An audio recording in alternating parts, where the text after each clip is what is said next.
Nothing more, nothing less. My name is Emma Dowd. I'm from Rochester, New York. When I was a sophomore in high school, I became completely obsessed with the United Kingdom's suffragettes. I begged Mr. McCarthy, my American history teacher, to show the film Suffragette in class after I'd already seen it a few times at home. When he finally did, lots of my classmates fell asleep, but my eyes kept going back and forth between the smartboard screen and the faces of my peers to gauge their reactions to every scene that moved me.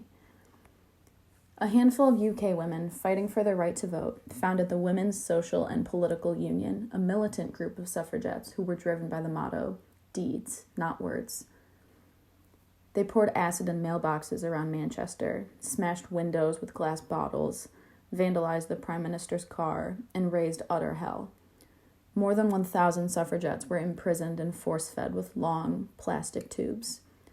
The British government passed a temporary discharge act, allowing prison officials to discharge the weakest suffragettes and rearrest them when their strength came back, later known as the Cat and Mouse Act. They used to say, "We break windows, we burn things, because war is the only language men listen to." One of the final scenes in the film Suffragette shows militant suffragette Emily Davidson with a goal to make the statement in front of media broadcasters that she would die for her cause, walking onto the 1913 Derby racetrack and getting struck and killed by the horse of King George V. My classmates laughed, so I stood up and walked out. It still bothers me to this day that students from historic Rochester, New York could be so tone-deaf to a women's movement that largely began in their own home city. The UK suffragettes founded their union and began their fight in 1903, but Susan B. Anthony of Rochester lit the spark and started it all. Champion of temperance, of abolition, of the rights of labor, of equal pay for equal work, and co-leader of the women's suffrage movement. Alongside suffragette Elizabeth Cady Stanton, Anthony traveled around the country delivering speeches in a fight for women's suffrage after the first call to arms at the Seneca Falls Convention in 1848, demanding that all men and women are created equal under the law, including the right to vote.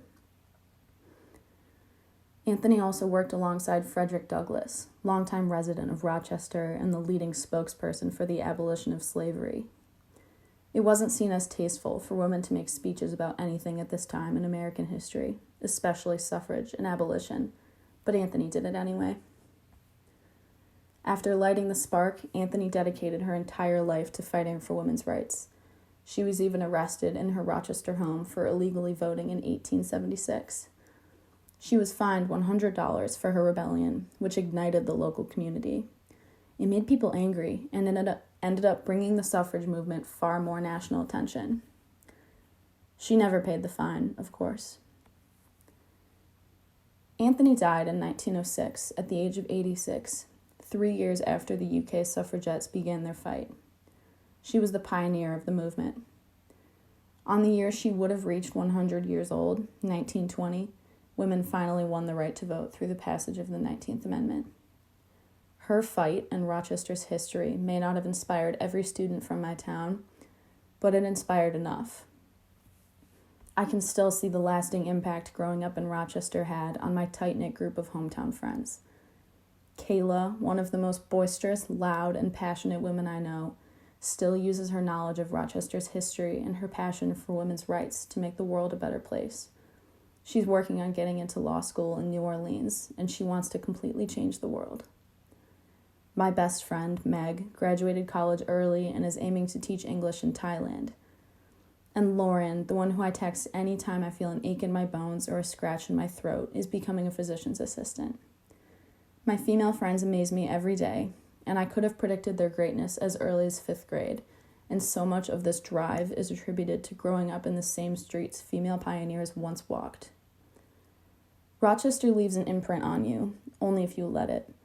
You either fight against it, turn apathetic, and laugh at people's struggles, or you let inspiration and motivation consume you and you realize that you're dancing on the building blocks women of the past created for you.